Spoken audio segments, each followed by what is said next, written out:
Shalom semuanya, selamat malam. Kembali bersama dalam program Deep Talk with Pase. Kita akan lanjutkan tadarusan Alkitab kita pada malam hari ini. Dan saya berharap berdoa sungguh-sungguh dari hati saya. Iman saudara semuanya sehat, semuanya dalam kendali Tuhan yang luar biasa. Dan alami damai sejahtera sukacita yang datangnya dari Tuhan. Dan kita akan coba lanjutkan tadarusan Alkitab kita pada malam hari ini. Dan sebelum kita masuk dalam tadarusan Alkitab, seperti biasa saya mengajak semua untuk berdoa, karena sedikit banyak, panjang lebar, ketika kita memulai sesuatu saja harus berdoa, mengundang Tuhan, mengandalkan Tuhan, apalagi kalau kita membaca Alkitab. Sebab saya punya pemahaman bahwa Alkitab itu nggak bisa dibaca begitu saja. Orang bisa baca, semua orang bisa baca Alkitab. Tapi belum tentu semua yang bisa baca Alkitab itu mendapatkan sesuatu yang luar biasa dalamnya. Untuk itu, lepas dari saudara, maafkan saya ya, pintar atau tidak, hebat atau tidak, berpendidikan tinggi atau tidak, kalau kita mengandalkan Tuhan, khususnya dalam membaca Alkitab, saya percaya Tuhan ketika kita meminta, hikmatnya turun atas kita, rema atau pengertian, pemahaman yang dalam dari ayat-ayat yang kita baca itu akan kita terima. Dan pasti itu akan jadi berkat buat kita. Dan di atas segala-galanya ya, kalau kita membacanya dengan ritme dan model seperti itu, iman kita akan bertumbuh. Dan iman yang bertumbuh itu, saya sangat percaya adalah sesuatu yang paling menyukakan hatinya Tuhan. Berarti kan apa yang dia lakukan 2000-an tahun yang lalu di atas kayu salib itu, kita respon dengan sesuatu yang baik. Karena seseorang yang memiliki iman yang bertumbuh, iman yang sehat, iman yang terus berkembang, iman yang semakin lama semakin besar dan dalam kepada Tuhan tentunya, itu akan membuat orang itu semakin semakin firm, semakin pasti akan jadi alat Tuhan yang luar biasa ke depannya. Dan kalau orang sudah benar-benar firm dan juga pasti jadi alat Tuhan yang luar biasa di masa depannya, hidupnya itu akan jadi berkat buat banyak orang di sekitarnya, bahkan bagi banyak orang di luar sana yang dia tidak kenal, dan di atas segala-galanya menyenangkan hati Tuhan. Maka bangkitkan imanmu. Program ini ada untuk membuat semua kita bertumbuh imannya. Bukan cuma saudara loh, saya juga. Karena dengan saya membaca Alkitab, dengan saya kembali rutin merenungkan firman Tuhan, itu kan membuat saya juga semakin dicas gitu ya. Saya sudah pernah berkali-kali baca Kejadian sampai Wahyu, saudara. Tapi biasanya orang-orang yang sudah berkali-kali itu akhirnya sampai pada titik, ya gue udah tahu lah ceritanya. Gue udah tahu lah isinya gitu ya. Nah, dengan program seperti ini saya dipaksa kembali, memaksakan diri juga untuk kembali membaca Alkitab dengan tulus, dengan jujur, tanpa memakai apa yang saya dapatkan dari buku-buku yang saya baca, apa yang saya dapatkan dari dosen-dosen saya, dari sekolah-sekolah saya berusaha belajar baca Alkitab seperti waktu mula-mula, ya hanya membaca aja gitu. Ya bedanya dulu mungkin saya belum punya pemahaman tentang teologi yang cukup gitu ya. Sekarang sudah, ya, itu memperkaya saya. Cuma tidak saya gunakan secara khusus gitu. Bapak Ibu kalau mengikuti tadarusan Alkitab saya ini kan, saya tidak pernah memakai ilmu-ilmu teologi yang kayak gimana gitu, ya biasa aja, ngalir aja ya. Dan itu memberkati saya secara pribadi gitu ya. Kadang-kadang ketika tadarusan dibaca, loh ada sesuatu yang baru gitu ya. Dan saya berharap itu juga akan kau alami, dan akhirnya kita sama-sama semakin bertumbuh dalam Tuhan. Satukan hati kita doa. Mengucap syukur Tuhan pada Malam hari ini kami kembali boleh berada dalam program ini, dan bukannya kebiasaan, bukannya liturgi, bukannya sesuatu yang wajib gitu, tapi kami memang sungguh berharap dalam setiap kami membaca Alkitab, kami mendapatkan sesuatu yang luar biasa, dan kami tahu, sadar banget bahwa semua itu bisa kami dapatkan kalau Tuhan bicara pribadi kepada kami. Maka jangan satupun kami yang kau lalui Tuhan. Berkati kami semua pada malam hari ini. Haleluya. Amin. Bapak Ibu boleh siapkan Alkitab kita ya. Kita sampai pada Matius pasal yang ke-17 ya.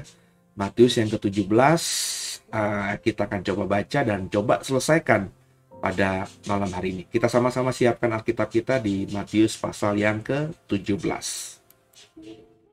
Besar perbuatanmu ajaib, tiada seperti Engkau, tiada seperti Engkau.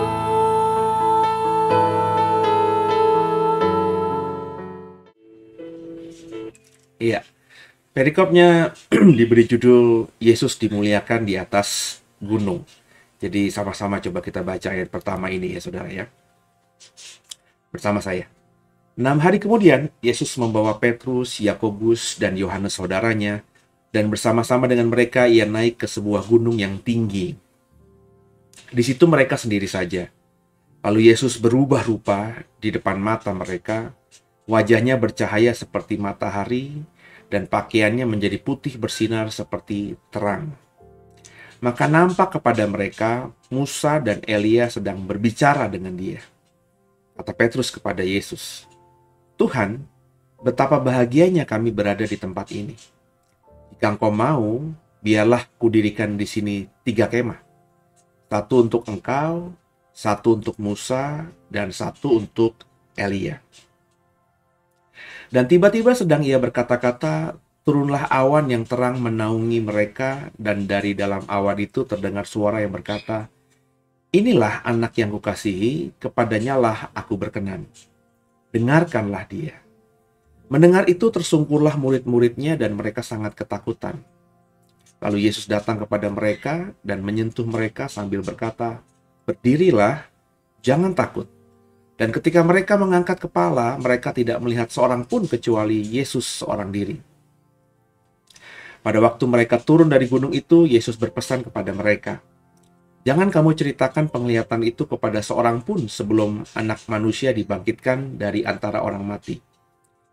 Lalu murid-muridnya bertanya kepadanya, "Kalau demikian, mengapa ahli-ahli Taurat berkata bahwa Elia harus datang dahulu?"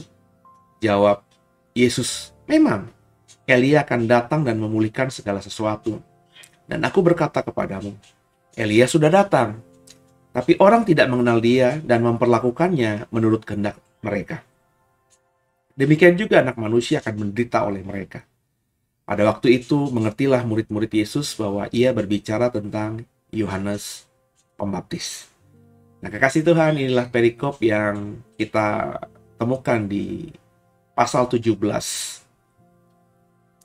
Pasal 17 ini menceritakan tentang apa yang kita sering sebut bahwa Yesus dimuliakan di sebuah bukit yang tinggi. Jadi, dalam peristiwa ini nggak semua murid dibawa Yesus. Memang ada beberapa peristiwa bahwa di dalam hidupnya Yesus sebagai seorang yang menjadi guru ya 3,5 tahun, menjadi pemimpin gerakan yang baru pasca Yohanes Pembaptis. Yesus hanya membawa 3 orang murid di antara 12 murid inti, dan juga 12 murid itu kan murid inti ya, dan juga beberapa murid di luar 12 rasul. Dan biasanya memang Alkitab mengatakan itu cuma 3 orang, Petrus, Yakobus, dan Yohanes. Ya, banyak penafsir mengatakan mereka inilah yang menjadi murid lingkaran terdekat atau paling dekat dengan Yesus. Tapi meskipun fakta Alkitab yang sering dibawa hanya 3 orang ini, Tapi saya yakin, saya percaya Yesus tidak model apa ya, seperti apa yang dibayangkan oleh kita-kita, bahwa dari 12 rasul itu Yesus paling dekat dengan 3 orang ini. Saya sih tidak memahami begitu. Sebab kalau demikian tentu akan ada muncul iri hati kah, ada muncul apa perasaan-perasaan yang terlukai kah gitu ya di antara apa 9 murid yang lainnya. Dan saya tidak memahami bahwa Yesus yang saya imani sebagai Tuhan itu memperlakukan murid-murid dengan tidak adil gitu. Ya. Jadi Yesus saya percaya sangat dekat dengan 12 muridnya secara pribadi.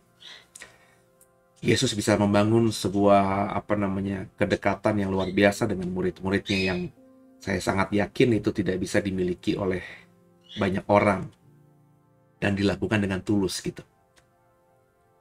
Jadi 3 orang murid yang dibawanya ini mungkin bukan spesial dalam arti Yesus itu membuat mereka paling dekat di antara 9 murid yang lain, bukan begitu. Ya. Saya lebih suka misalnya memahami besar kemungkinan di bawah 3 orang ini karena ya Petrus mungkin memang menampilkan diri sebagai seorang pemimpin di antara 12 murid. Jadi Petrus ini secara natural gitu, bukan dikondisikan, itu menjadi yang paling dituakan di antara murid-murid. Kalau Bapak Ibu misalnya melihat bahwa dalam beberapa kisah yang pasal-pasal sebelumnya ketika Petrus berjalan di atas air itu kan mengindikasikan karakternya dia, sifatnya dia itu born to the leaders ya. Lahir memang sebagai seorang pemimpin atau orang yang memang terdepan lah dalam bersikap, terdepan dalam berpikir, terdepan dalam melakukan tindakan Petrus itu. Sehingga secara natural memang murid-murid akhirnya respect kepada Petrus. Bukan karena dikondisikan Petrus ini ketua kelas, ketua OSIS, ketua partai gitu ya. Tapi memang natural begitu saja. Itu Petrus. Mungkin juga besar kemungkinan itu terjadi karena selain karakter tadi ya. Besar kemungkinan karena nobody knows. Saya hanya coba ngebayangin saja. Dan dalam ilmu tafsir ya sah-sah saja menafsirkan seperti itu karena ya dari yang tidak ada informasinya kita bisa ngebayangkan kan. Meskipun itu harus ditafsirkan bukan sebagai sebuah sesuatu yang prinsip banget gitu. Saya ngebayangin selain sebagai natural Petrus itu born to the leaders, lahir sebagai seorang pemimpin, punya karakter kepemimpinan yang kuat. Petrus ini juga mungkin lebih tua atau usianya paling tua, besar kemungkinan ya. Bisa jadi ya, meskipun Alkitab tidak mengatakan apa-apa soal itu. Jadi karena budaya timur, orang yang lebih tua itu ya lebih didahulukan.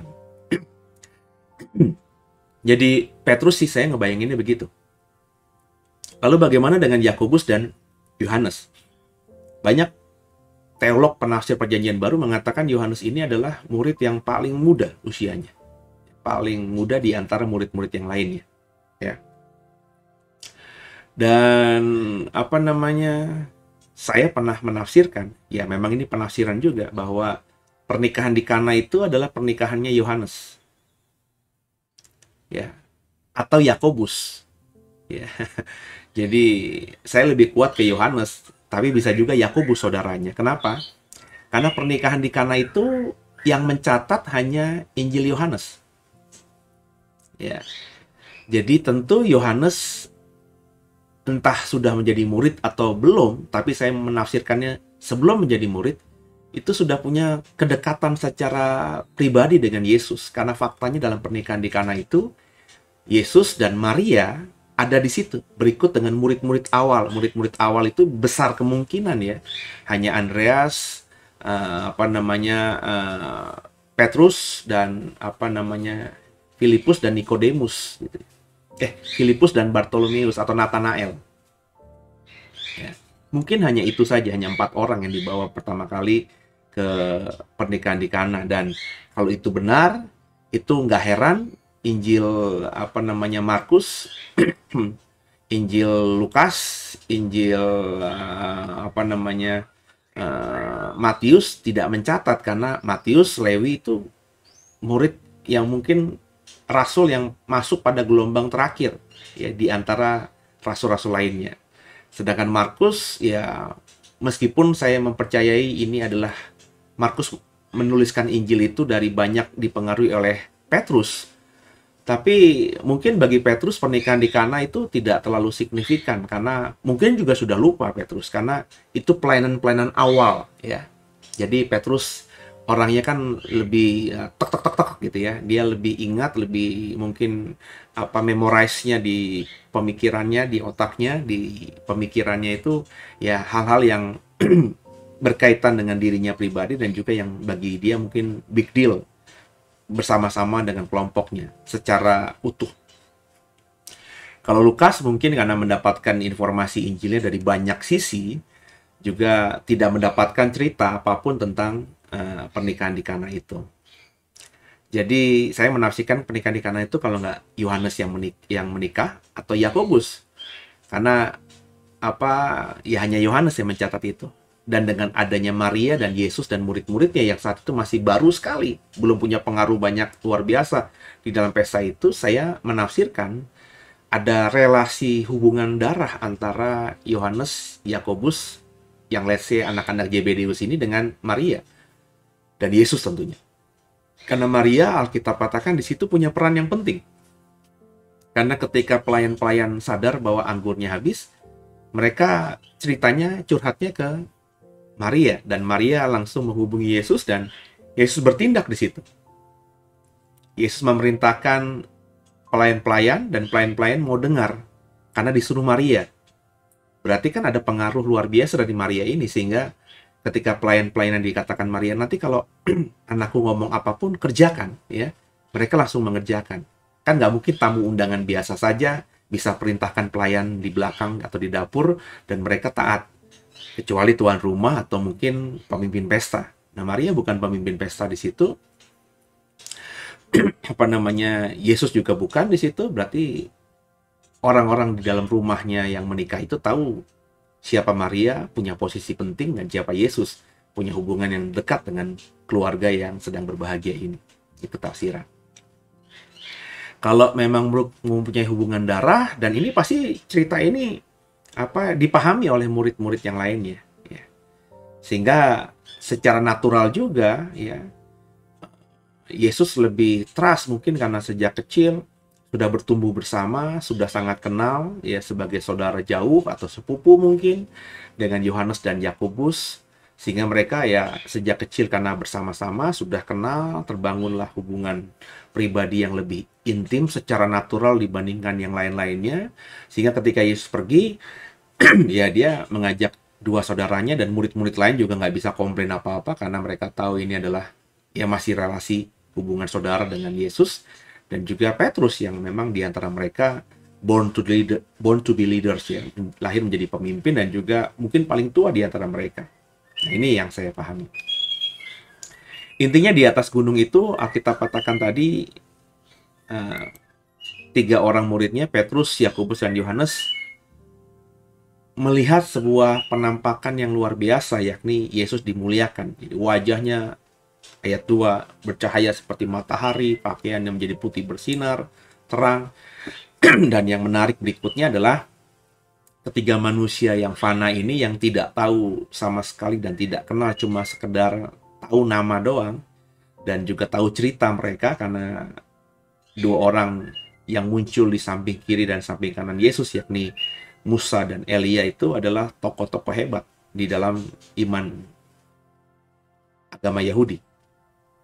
Musa adalah pemimpin besar mereka, karena Musa lah yang mendapatkan Taurat atau hukum terutama yang dipegang orang Yahudi. Musa juga yang memimpin mereka keluar dari Mesir. So, dia adalah pemimpin agungnya orang Yahudi lah, pemimpin besar. Sedangkan Elia, nabi yang terbesar dalam perspektif orang-orang Yahudi, karena selain memang dampak pelayanannya punya mujizat yang luar biasa, tercatat di dalam kitab Perjanjian Lama, Elia juga dikenal sebagai nabi yang tidak mengalami kematian, ya, diangkat atau dibawa oleh kereta kuda berapi, ya, langsung ke surga dan tidak mati sebagai manusia. Sehingga dua orang ini memang dua orang yang paling dihormati secara natural, ya, dalam iman orang-orang yang beragama Yahudi. Sebuah literatur saya pernah baca bahwa keluarga Yahudi Ortodoks itu dalam setiap hari raya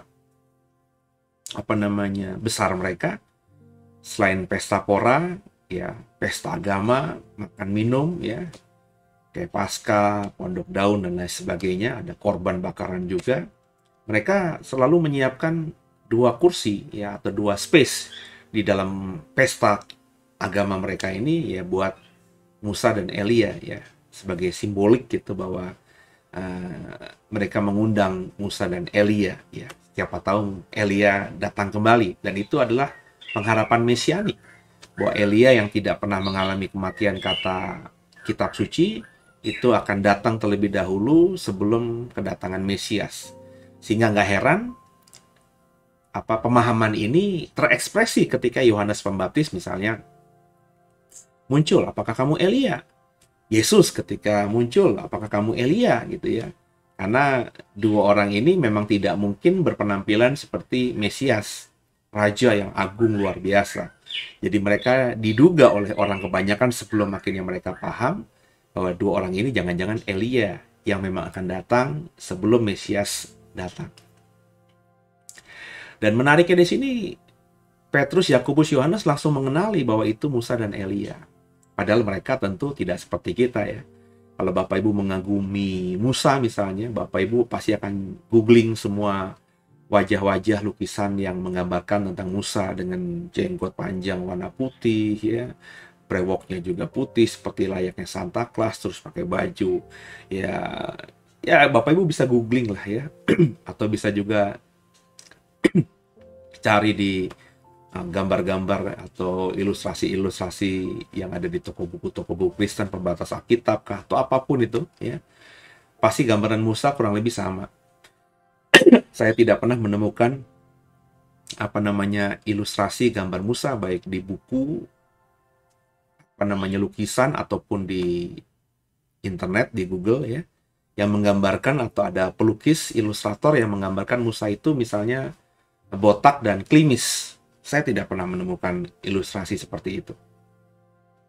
Saya juga hampir tidak pernah menemukan gambar ilustrasi Musa itu rambutnya hitam dan keribu atau keriting.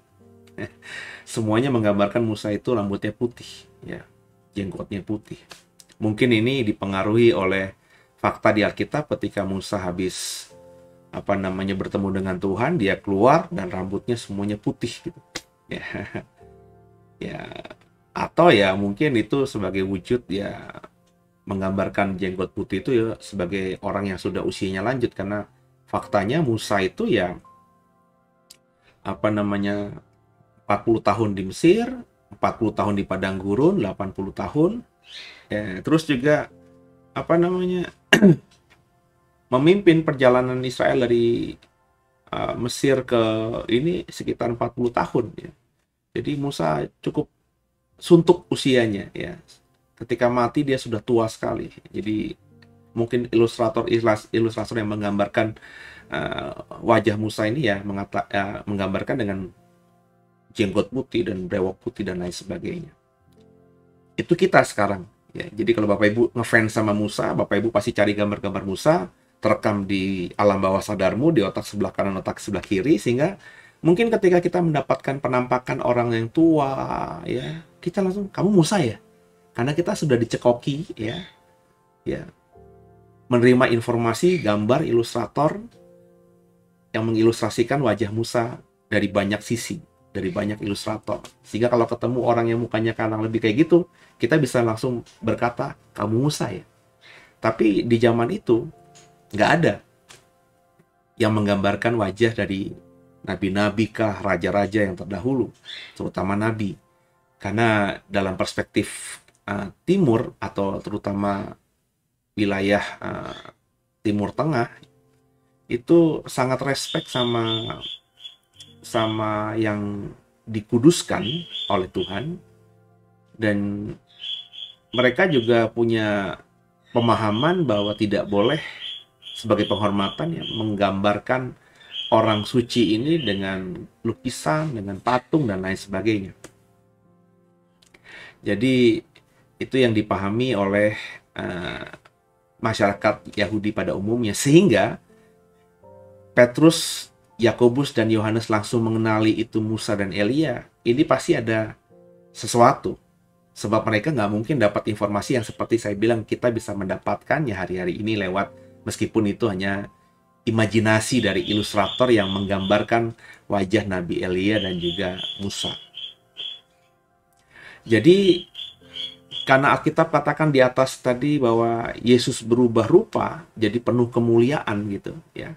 Matanya, wajahnya seperti sinar matahari, terangnya Tuhan, Shekinah, glorinya Tuhan benar-benar nampak di tempat itu, dan tiga manusia fana, Petrus, Yohanes, Yakobus ada di situ. Mereka ketepak dalam bahasa Betawinya, transfer atau merasakan atmosfer ini, atmosfer kemuliaan ini, sehingga mereka saat itu ya bisa langsung melihat karena berada dalam area yang sangat-sangat holy, sangat-sangat kudus. Sehingga dalam kekudusan di momen itu mereka langsung bisa mengenali siapa yang mereka lihat. Ini yang saya kemudian tafsirkan bahwa one day nanti ketika kita akhirnya ada dalam kerajaan surga, tempat yang penuh kemuliaan itu, kita akan nanti bisa saling mengenal satu dengan lainnya, ya, tanpa harus berkenalan. Ya. Bahkan bukan saja kita bisa mengenali orang-orang yang hidup di dunia sejaman dengan kita, atau yang kita tahu dari buku-buku sejarah yang bersama-sama bisa hidup dalam surga, tapi kita juga bisa mengenali semua orang kudus yang bahkan lahir dan hidup ratusan atau ribuan tahun sebelum kita. Sehingga andai kata kita nanti di surga bertemu dengan Adam, meskipun kita tidak tahu mukanya Adam seperti apa, Hawa seperti apa, andai kata mereka ada di surga dan kita juga sampai ke sana dengan iman ya kepada Yesus, kita langsung bisa bertemu Bapak Adam, Ibu Hawa. Ini saya. Oh iya, Seno, saya tahu karena kita semua dalam kekudusan Tuhan. Ya, jadi apa yang di capture di Matius 17 ini, itu yang saya tafsirkan bahwa di surga nanti nggak perlu ada perkenalan-perkenalan, salaman-salaman. Ya, kita langsung mengenal satu dengan lainnya sehingga langsung bisa ngeblend kehidupan yang harmonis, kehidupan yang saling berinteraksi satu dengan lainnya, yang ideal itu akan kita rasakan di surga. Ya. Dan ya respectnya Petrus sebagai seorang murid yang tadi saya bilang born to be leaders, lahir sebagai pemimpin, langsung terlihat juga. Meskipun tadi ya, kalau saudara percaya tafsiran saya, Yakobus dan Yohanes masih punya hubungan darah dengan Yesus, tapi Petrus memang karena born to be leaders ini ya, dia punya wibawa lebih gitu, karisma lebih gitu, sehingga meskipun dua orang rekan rasulnya ini punya hubungan darah dengan Yesus, andai kata tafsiran saya benar ya, dia tetap bisa ya memiliki inisiatif ya, langsung ngomong. Yang ngomong bukan Yakobus dan Yohanes, kepada Yesus Petrus yang ngomong, Tuhan, bahagianya kami di tempat ini, ayat 4. Jika engkau mau, kami dirikan di sini 3 kemah ya, untuk engkau, untuk Musa, untuk Elia. Dan ya, dalam momen itu tiba-tiba ada awan terang ya. Langsung ada suara yang seperti kita pernah temukan dalam pembaptisan Yesus, inilah anak yang kukasihi, kepadanya lah aku berkenan, dengarkanlah dia. Jadi mendengar suara itu, dan itu terdengar jelas di telinga 3 murid, karena ayat 6 katakan, mendengar itu tersungguhlah murid dan mereka sangat ketakutan. Lalu Yesus datang kepada mereka, menyentuh mereka, berdiri, jangan takut. Dan ketika Mereka mengangkatkan kepala lagi, Musa dan Elia sudah tidak ada lagi. Dan apa yang disaksikan 3 murid ini dilarang Yesus untuk disampaikan kepada yang lainnya. Ya. Jadi peristiwa ini yang tercatat di Matius 17 ini baru akhirnya diceritakan oleh Petrus, Yakobus, dan Yohanes setelah Yesus bangkit di antara orang mati atau Yesus naik ke surga. Ya. Karena di ayat yang ke-9 jelas Yesus berpesan, jangan kamu ceritakan penglihatan itu kepada seorang pun sebelum Anak Manusia dibangkitkan dari antara orang mati. Jadi ketika sisa perjalanan bersama dengan Yesus, 3 murid ini hanya tahu sama tahu aja pokoknya, saling lirik aja. Mereka punya satu cerita yang tidak diketahui oleh murid-murid yang lainnya. Dan rekan-rekan murid yang lainnya baru paham, baru tahu, dan akhirnya semakin meyakini Yesus setelah Yesus bangkit. Mereka sudah terkagum-kagum bagaimana mungkin orang yang mati karena disalib, mayatnya jelas mereka lihat, dikubur terus bangkit, mereka sudah terkagum-kagum, mereka langsung sudah punya pemahaman Yesus adalah Tuhan, bukan manusia gitu ya. Dan iman mereka semakin kuat ketika Petrus dan Yohanes, Yakobus, oh iya, 2 tahun lalu, setahun lalu, ingat nggak waktu kita ada di tempat ini? Ya, kami bertiga dibawa guru naik ke tempat yang tinggi. Tahu nggak? Ini kami baru ceritakan karena kami dilarang untuk bercerita. Petrus, Yohanes, Yakobus sambil menceritakan versi mereka masing-masing kepada rekan-rekan rasulnya, dan itu semakin menguatkan iman mereka. Ya.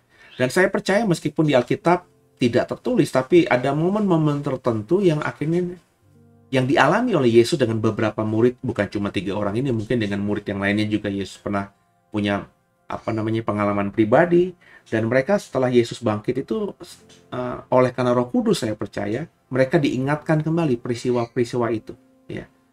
Sehingga itu yang membuat akhirnya mereka solid sekali dalam percaya kepada Yesus. Faktanya, ya, setelah periode kebangkitan dan kenaikan Yesus, tidak ada satupun rasul Tuhan, muridnya Tuhan, yang bersama-sama dengan Yesus 3,5 tahun itu yang mengkhianati Yesus.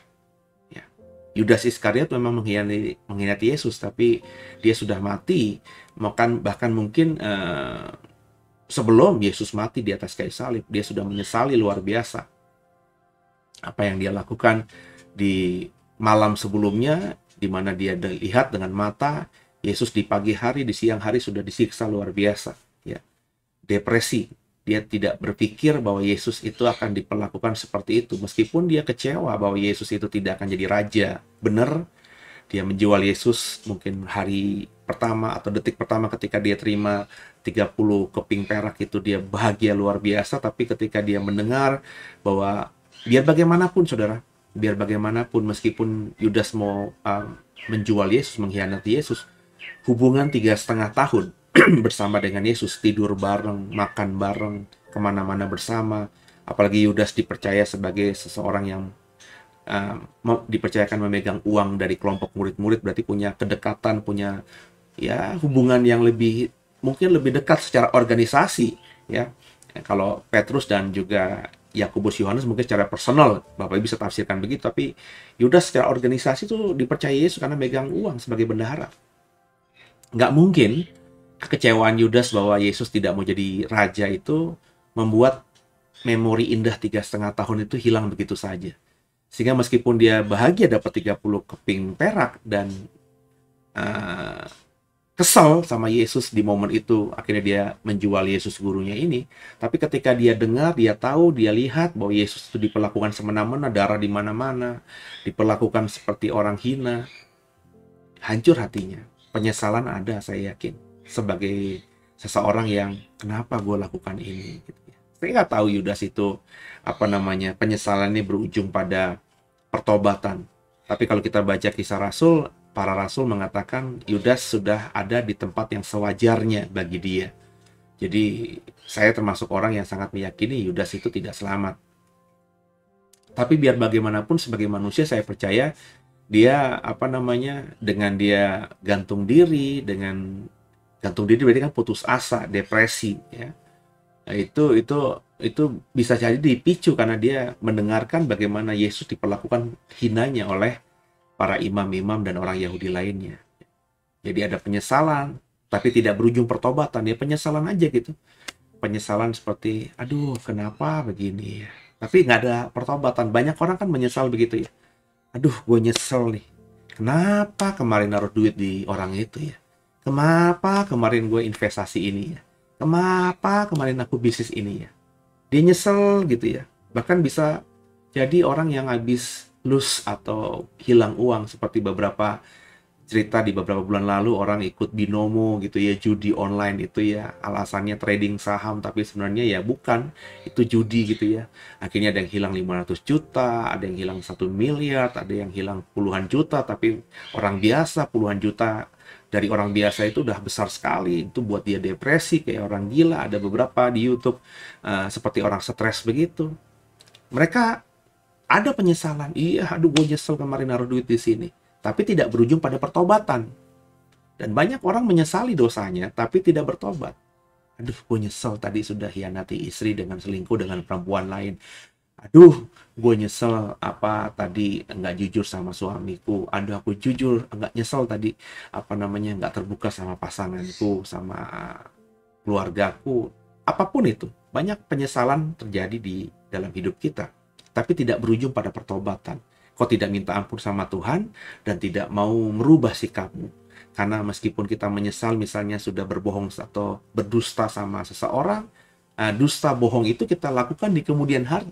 Mungkin menyesal lagi dengan orang yang berbeda atau orang yang sama.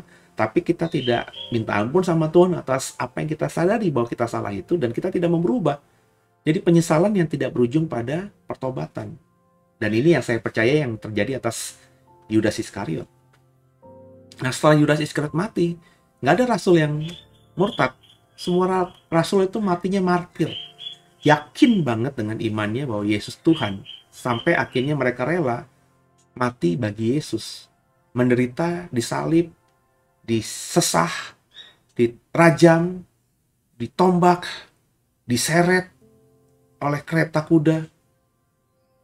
Wah, itu kalau Bapak Ibu membaca bagaimana sejarah gereja mencatat martirnya para rasul, meskipun itu maksud saya gini nih, meskipun itu tidak bisa kita pegang sebagai bukti sahih ya.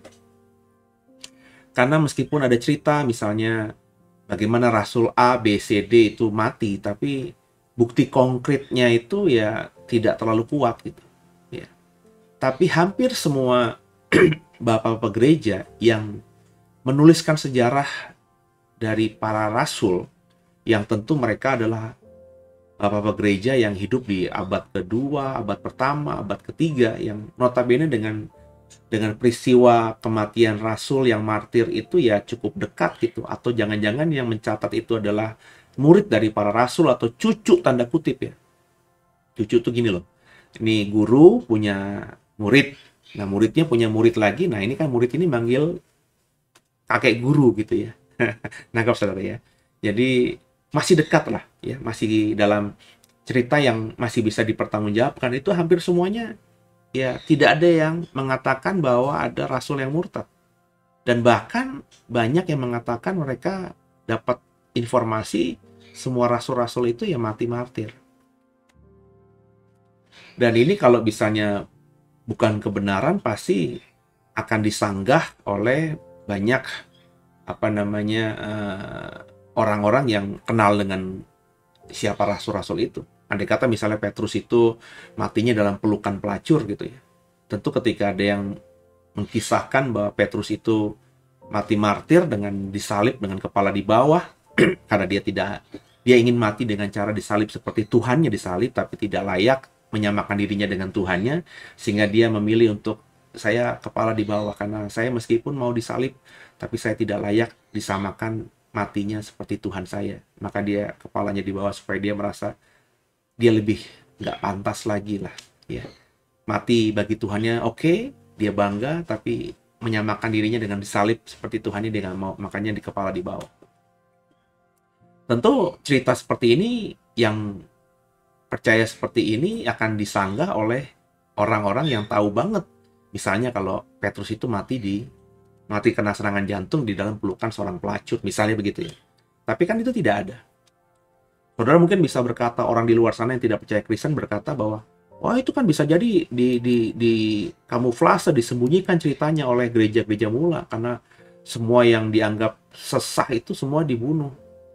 Saya percaya, saudara, ya kalau memang apa namanya Tuhan itu Tuhan kan tidak mungkin berdusta, tidak mungkin mendustai atau berbohong.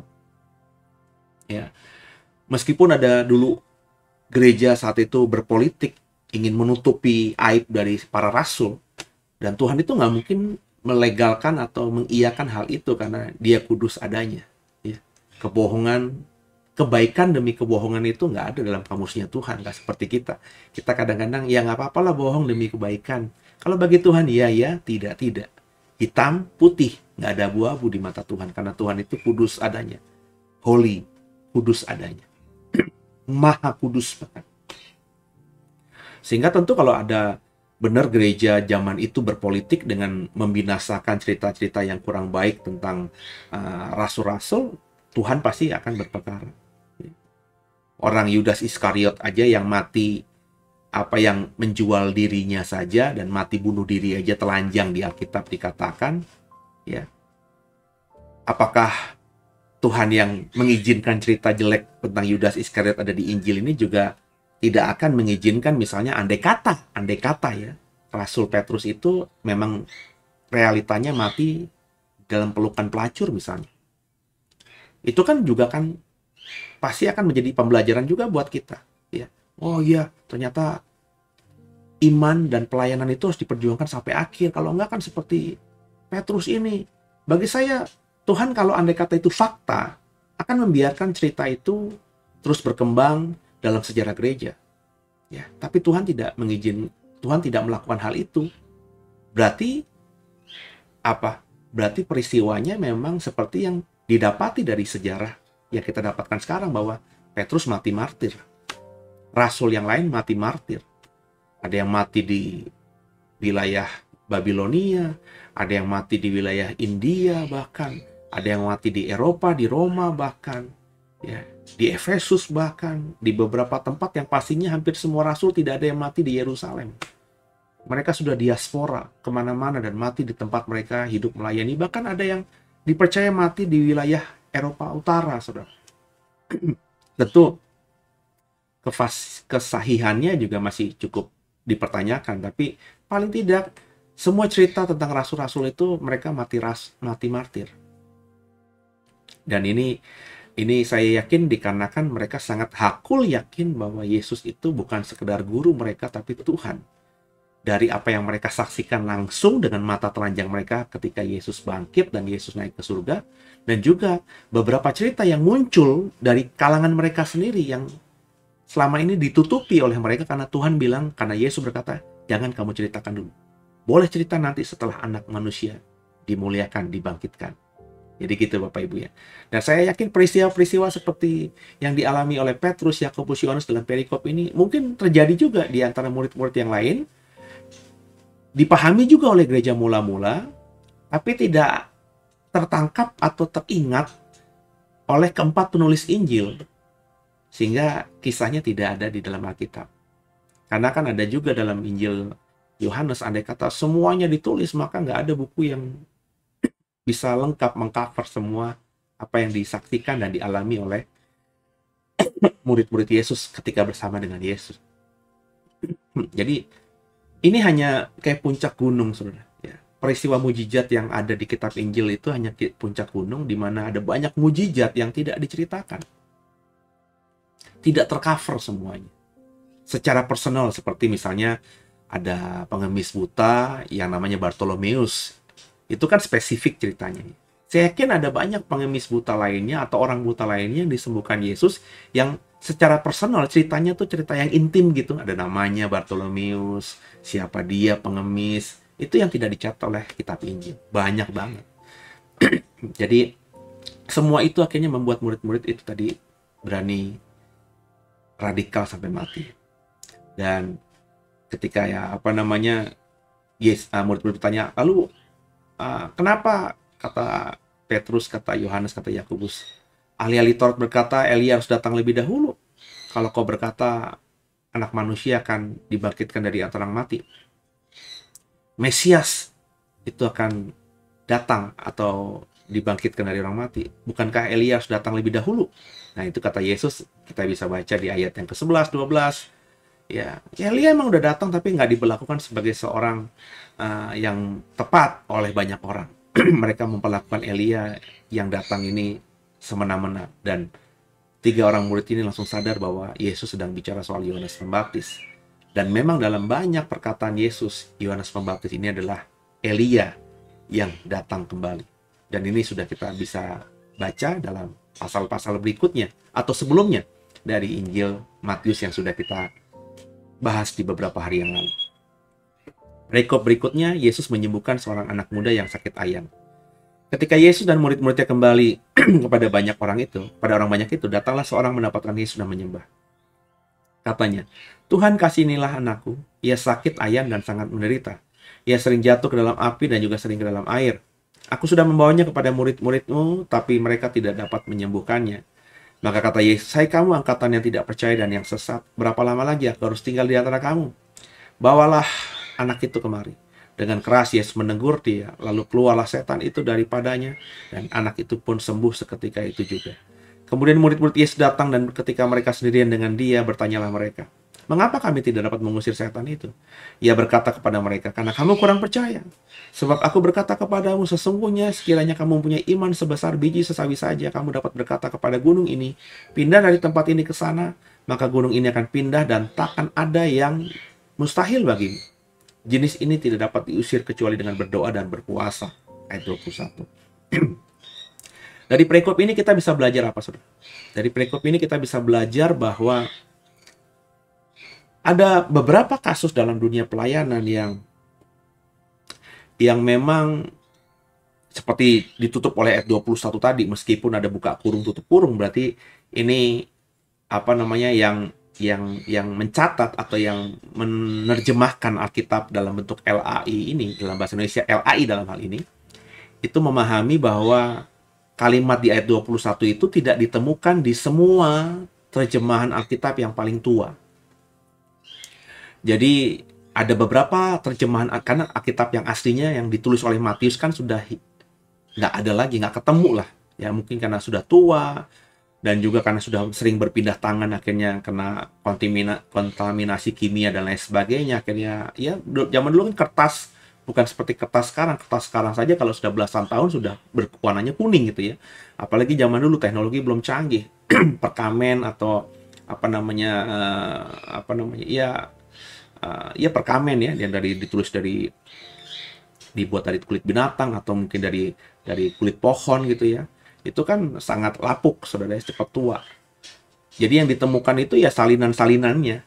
Injil Matius disalin lagi, sampai kurang lebih yang tersisa itu, yang tertinggal yang paling tua ya mungkin salinan Injil Matius yang dipercaya hasil uji karbon yang ditulis di sekitar tahun ya mungkin ratusan ya. Mungkin tahun 500-an, tahun 600-an, atau tahun 1000 berapa begitu. Dan dari semua dari semua tafsiran yang paling tua, ayat 21 nggak ada. Tapi ada juga dari beberapa tafsiran yang paling tua, ayat 21 ada. Nah, karena dari tafsiran yang paling tua yang sangat kredibel dalam dunia teologi itu tidak semuanya mencatat ayat 21, maka penerjemah atau penyalin penerjemah atau penyalin Alkitab dunia modern, termasuk LAI, Lembaga Alkitab Indonesia, itu tetap mencatat ayat 21, cuma dibuka kurung dan tutup kurung, dengan maksud bahwa ayat ini di terjemahan-terjemahan yang paling tua, ada yang menuliskannya, ada yang mencatatnya, ada yang tidak mencatatnya. Jadi masih cukup secara kredibilitas kurang dipercaya bahwa ini memang benar-benar kalimatnya begini di dalam tulisannya Matius yang asli. Nah, saudara ya. Nah, ini sekali lagi Alkitab dan kita orang Kristen, para teolog-teolog yang menafsirkan dan menerjemahkan itu memang jujur gitu. Kalau mereka benar-benar mau menyalin, terus mereka referensinya kan salinan-salinan sebelumnya. Ada yang ngomong gini, kok ada yang nggak ngomong gini? Maka solusinya di tanda buka kurung, tutup kurung. Itu maksudnya, saudara. Ada cerita soal anak yang kerasukan, anak yang sakit ayan, epilepsi gitu, saudara ya. Dan dalam konteks ini, epilepsinya jelas Yesus katakan bahwa cerita ini itu dikuasai oleh setan. Tapi apakah semua penyakit epilepsi itu dikuasai oleh setan? Saya kok tidak terlalu yakin gitu ya. Karena dalam beberapa dunia modern sekarang, dalam dunia medis, orang yang sakit epilepsi itu juga bisa hidup normal dengan terapi-terapi medis. Nangkep, saudara ya? Itu kan ya saya nggak tahu lah tepatnya, dia katakan syaraf lah atau apalah. Tapi dalam konteks ini, karena ada yang dikuasai oleh setan, saya pun sangat percaya beberapa yang sakit epilepsi itu ada yang dikuasai oleh setan. Tapi tidak semua orang yang sakit epilepsi itu dikuasai oleh setan. Saya sangat percaya juga ada orang yang kena sakit lainnya, entah itu cancer kah, entah itu sakit jantung kah, entah itu sakit ginjal kah, yang sakit itu ada karena setan ada dalam orang itu, berkuasa atas orang itu, ingin menghancurkan orang itu. Tapi tidak semua orang yang sakit jantung, tidak semua orang yang sakit ginjal, tidak semua orang yang sakit kanker itu yang sakit seperti itu karena setan. Jadi di zaman modern ini kita terbantukan dengan kecanggihan dunia medis. Jadi makanya saudara, kita ya juga harus bijaksana. Jangan dikit-dikit setan, dikit-dikit setan. Karena kalau misalnya ada orang darah tinggi, ada orang sakit gula, ya, itu sakit gula sampai, maafkan saya, ada lukanya gak membusuk, itu karena mungkin bukan setan. Ya karena orang ini yang tidak mau menjaga diri, sudah tahu dia punya genetika di orang tuanya dan garis ke atasnya berpenyakit gula, tapi dia mengkonsumsi gula dengan berlebih sehingga akhirnya dia kena sakit gula. Sudah tahu sama sakit gula, dia tidak juga mau menahan dirinya, tidak mau mematikan dagingnya, makannya juga tidak terkontrol sehingga akhirnya lukanya semakin membusuk dan akhirnya harus, misalnya, maafkan saya, diamputasi. Dan kalau ini yang terjadi, jangan-jangan memang bukan setan, tapi karena dirinya yang tidak bisa menguasai diri. Nah itu butuh, makanya seorang pelayan pelepasan itu kepekaan. Makanya saya selalu kalau mau melayani pelayanan pelepasan itu harus syaratnya dikonseling orang ini. Ya, kita bukan Yesus yang tahu bahwa orang ini sakit karena setan, orang ini sakit karena memang perbuatannya sendiri atau keturunannya. Kita bukan Tuhan yang maha tahu. Kita adalah manusia fana yang diberikan Tuhan kuasa untuk melayani orang sakit. Nah, kita harus peka, memiliki kepekaan. Ya, kepekaan itu datangnya kita hubungan dengan Tuhan, dan kita tahu bahwa ini sakit dari setan atau bukan, ya dari konseling, dari cerita, dari ngobrol. Kalau ada orang sakit gula, dari informasi yang didapatkan dari orang ini dan juga keluarga yang mendampingi keluarga mereka tidak ada yang sakit gula, nah kita langsung bisa paling tidak mendeteksi, oh ini bukan genetika, berarti jangan-jangan ada dari kuasa kegelapan, kan gitu ya. Orang sakit kanker, nggak bisa kita ujuk-ujuk ini dari setan, ya, dari akar pahit. Ya, kalau kita sudah konseling, orang ini orang yang polos aja, orang yang jujur, nggak pernah nyimpen sakit hati, akar pahit, nggak pernah terluka yang dipendam dalam, ya berarti ini sakit ini ya mungkin dari sesuatu yang bisa dijelaskan secara medis. Maka setelah kita doakan, kita sucikan, kita tuntun untuk minta ampun dan berserah sama Tuhan, terus kita doakan agar dokter, perawat, rumah sakit, obat-obatan, semua alat medis yang digunakan untuk pemulihan terapi dari jemaat ini, itu bisa dikuduskan Tuhan dan mujizat bisa terjadi lewat fasilitas medis tadi. Gitu saudara. Jadi dalam peristiwa ini epilepsinya atau sakit ayan ini dari setan. Dan kalau dari setan, Alkitab katakan dengan jelas di ayat 18, dengan keras Yesus menegur dia. Dia itu si orang yang sakit ayan, tapi Yesus menegur bukan dianya yang sakit, tapi Satan yang ada di dalam diri orang yang sakit ini. Karena setan lagi menguasai dia. Sehingga ucapannya, hidupnya, yaitu dikendalikan setan. Maka Yesus menegur dia. Dia yang sedang dikuasai setan. Dan ketika ditegur keras, setannya keluar. Ya, ketika itu terjadi, murid-muridnya nanya, kenapa dia bisa, kenapa guru bisa, kami nggak bisa. Karena kata Yesus tadi, ya, kamu nggak punya iman. Maka milikilah iman, saudara.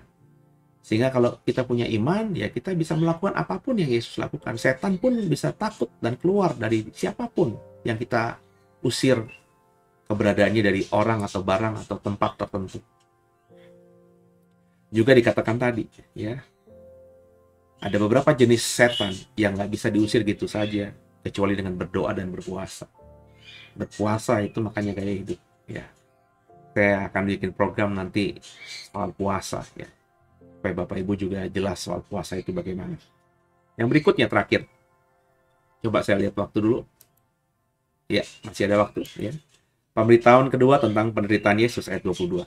Pada waktu Yesus dan murid-muridnya bersama-sama di Galilea, ia berkata kepada mereka, Anak manusia akan diserahkan dalam tangan manusia, dan mereka akan membunuh dia, dan pada hari ketiga ia akan dibangkitkan. Maka hati murid-muridnya itu pun sedih sekali. Ini kembali pengulangan. Beberapa kali Yesus sudah mengatakan bahwa anak manusia akan dibunuh, dan pada hari ketiga ia akan dibangkitkan. Jadi kalau Bapak Ibu mendengarkan, Bapak Ibu memposisikan diri sebagai muridnya Yesus, dan mendengarkan ini dari Yesus, tentu kita akan depresi juga. Ya, jadi selama ini kita ikutin guru 3 tahun, guru kan mati, terus kita nanti gimana? Kita ngerjain apa lagi nanti? Bagaimana nasib kita nanti? Mungkin itu yang sedang didalami, sedang dirasakan oleh Yudas Iskariot. Karena berkali-kali gurunya ini berkata, nanti aku akan mati dan akan bangkit pada hari ketiga. Nanti aku akan menderita, aku akan disiksa, aku akan dibunuh oleh orang-orang. Dan aku nanti akan bangkit pada hari ketiga. Ini kan di Alkitab ada beberapa kali. Tapi saya berani yakin dalam momen tertentu di penghujung hidupnya Yesus itu, dia sudah bukan cuma sekali 2 kali, mungkin berkali-kali.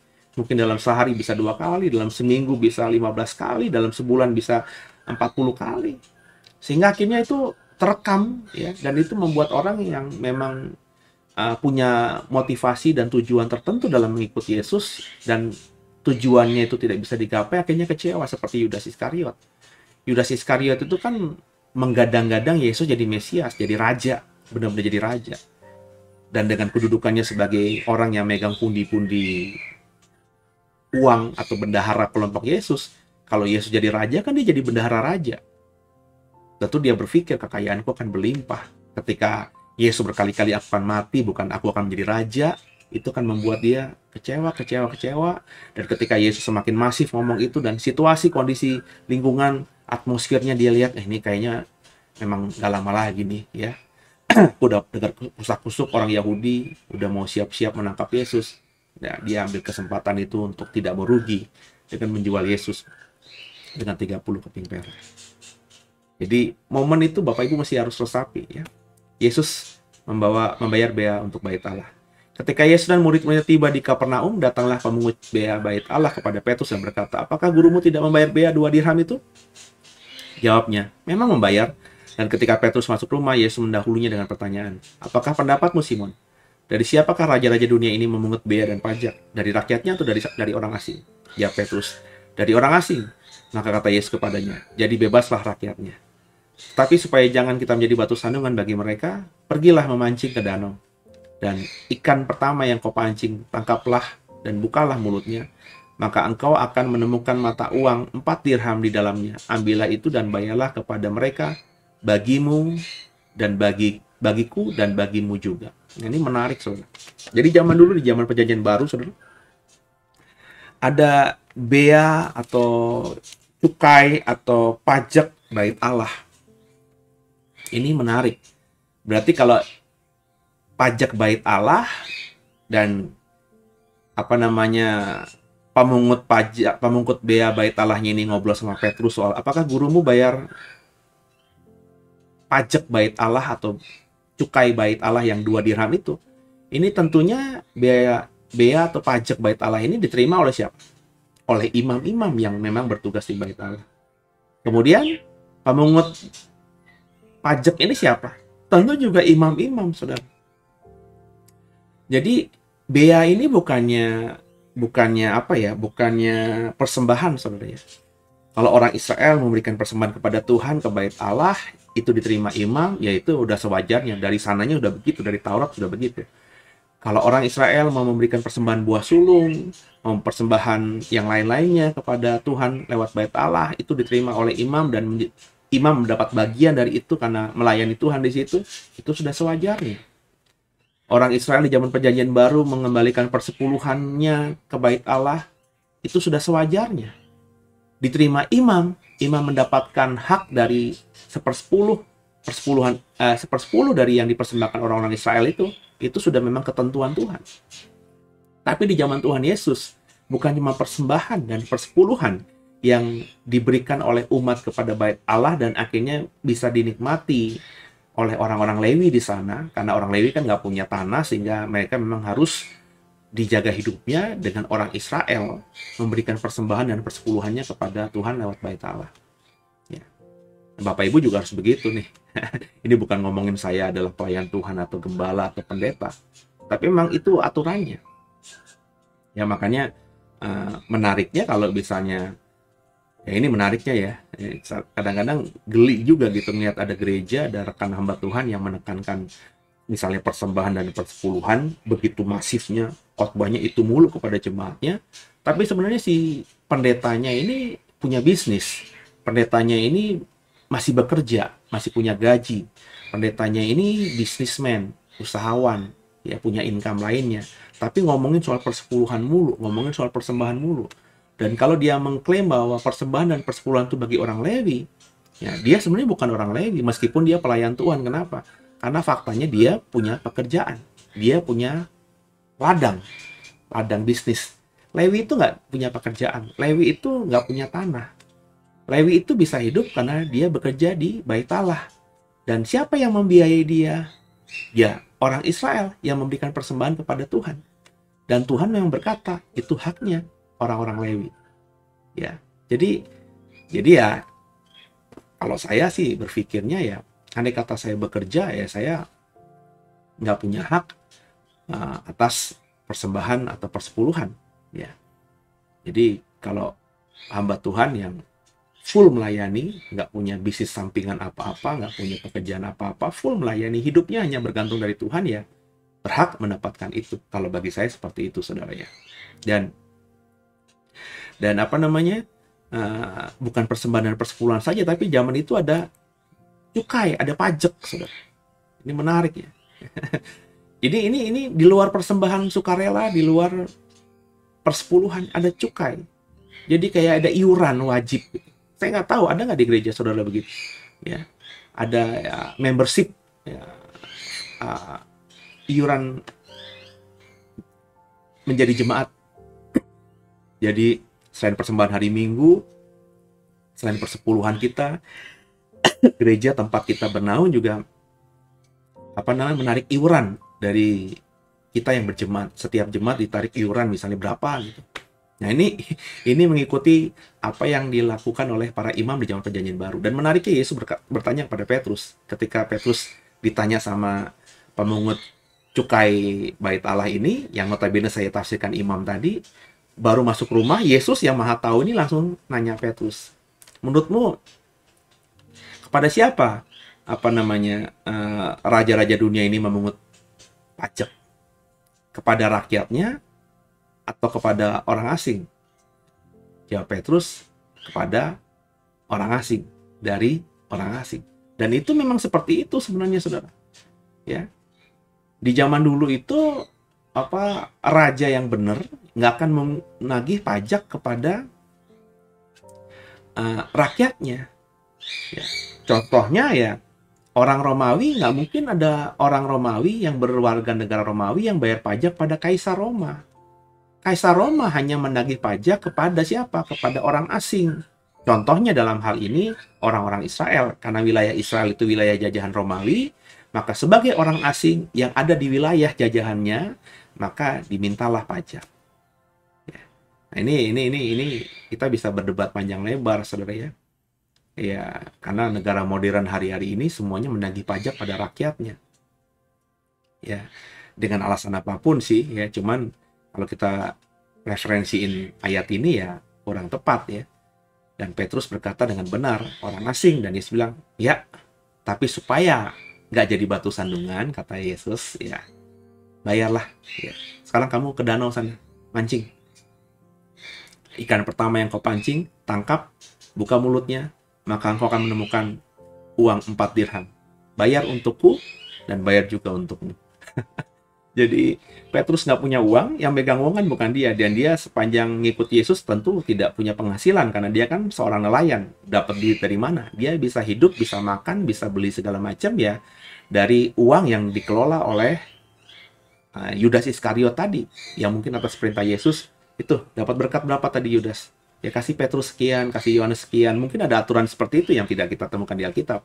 Jadi Petrus bisa menghidupi istri dan anaknya di kampung ya, dengan cara dia dapat bagian dari persembahan yang diberikan oleh orang-orang yang dilayani Yesus, dan akhirnya bagian dia itu dikirimkan ke keluarganya. Jadi dia nggak mungkin nggak megang uang. Bayar pajak dari mana? Kata Petrus, sudah ke danau sana. Kamu keahliannya kan mancing kan? Mancing sana. Kerjakan keahlian. Tangkap ikan. Satu ikan buka mulutnya. Ada 4 dirham dalam mulutnya. Ini gelo sebenarnya. Karena seumur-umur nggak pernah ya, kecuali dongeng-dongeng ya, di mulut ikan ada emas lah, atau ikan emas lah ya, ikan yang benar-benar emas gitu ya. Tapi mulut ikan ada uang itu ya mungkin 1 logam oke lah, ketelen gitu ya, ikan yang besar gitu ya. Tapi kalau sampai 4 logam gitu ya, 4 dirham gitu ya, meskipun itu kecil-kecil ya juga aneh saja gitu ya. Apakah ada misalnya di dasar danau ada orang menaruh uang dalam tempat yang sama gitu ya, atau ada harta karun yang tumpah di danau itu, jatuh di lokasi dasar yang sama, sehingga ikan ketika makan pasir di situ, ikan-ikan kecil yang di situ langsung kemakan juga uang logam itu. Juga ikannya seberapa besar sih ikan di danau itu, saudara ya. Jadi kalau ada ikannya cuma ikan kayak ikan kembung begitu ya, makan 4 uang logam ini pasti nggak lama sekarat dan mati gitu.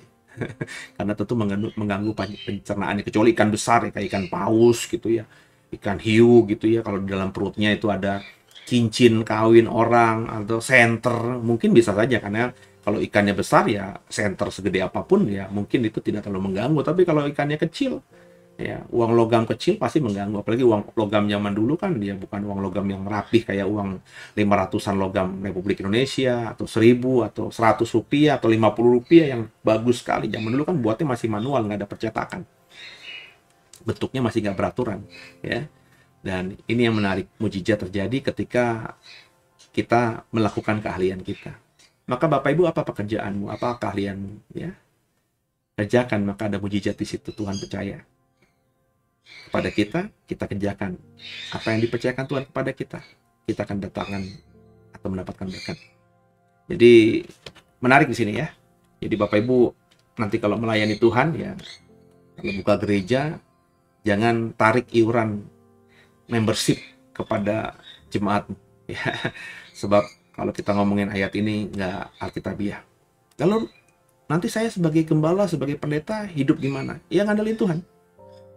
Dari mana Pak? Ya, kalau membaca Alkitab, kalau sudah melayani ya dari pemberian orang, bukan kita ngemis ya, bukan kita nagih ya, bukan kita minta-minta ya, tapi dari pemberian orang yang digerakkan Tuhan untuk memberikan persembahan kepada Tuhan lewat pelayanan kita. Ya, kalau seperti itu ya kita tidak bisa tahu. Ya, jadi nggak bisa kelihatan itu ya. Tiap bulan bisa berubah-ubah.